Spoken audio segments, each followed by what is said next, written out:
центре Казанского Эрмитажа звучит симфонический оркестр. Так встречают первых гостей выставки «Не верь своим глазам». Уникальную интерактивную коллекцию иллюзий привезли в Татарстан из Санкт-Петербурга.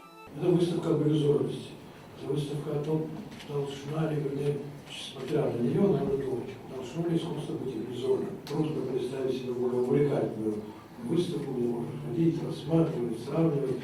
Все это вот так закручено в некоторую интригу. В Татарстане выставку уже назвали событием года, и она действительно была долгожданной.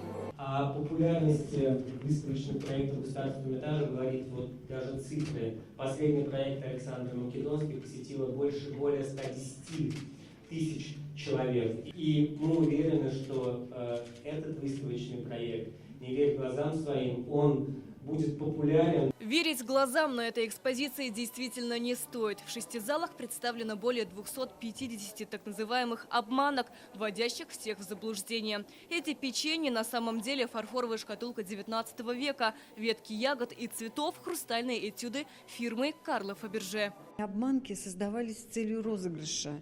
Они были очень популярны в культуре 18 столетия, культуре рококо, эпоха игры, когда вещи приобретали облик других вещей. Это такая тема маскарада, театра, праздника. Обманка принципиально отличается от подделки, потому что она не боится разоблачения, и более того, она его обязательно предполагает. В игру с пространством включились и картины. Они изображают ниши, окна, полки, шкафы с приоткрытыми дверцами. Например, работа голландского художника Хенрика Фогда «Вид на Рим» кажется продолжением пространства. Чтобы полностью погрузиться в атмосферу, работу сопровождает собственный аромат. Мы с вами можем и увидеть Рим, и почувствовать вот этот свет солнечный, который льется из окна, и вот здесь вот послушать аромат итальянского хутора. Среди редчайших экспонатов вот эти стеклянные стаканы с мухами. Подобные наборы с детализированными рисунками насекомых выпускали в 19 веке, когда сосуд наполняли водой, изображение приобретало объем и зрительно увеличивалось, тем самым создавалась иллюзия, будто на сосуде действительно сидит насекомое.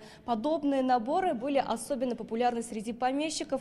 Сейчас за ними охотятся коллекционеры. Экспозиция стала центром притяжения казанской интеллигенции. Образцы раннего российского фарфора, имитирующие бумажное письмо, книги-обманки из коллекции Петра I, затаившиеся в темных углах фигуры дам с веерами. Все вдохновляет и рушит шаблонное мышление.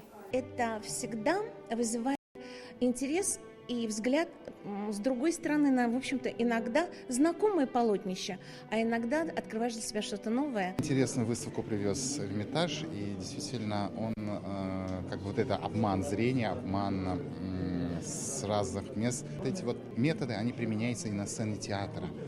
Тот же самый наполненный книгами шкаф, а шкаф открываешь, а там нету книг. Выставка, она доказала, что художники были и хулиганами, они были фантазерами, они умели подавать объем, не употребляя этого. Экспозиция в центре Эрмитаж Казань будет работать до конца сентября. Сирина Васильева, Данил Филатов, ТНВ, Казань.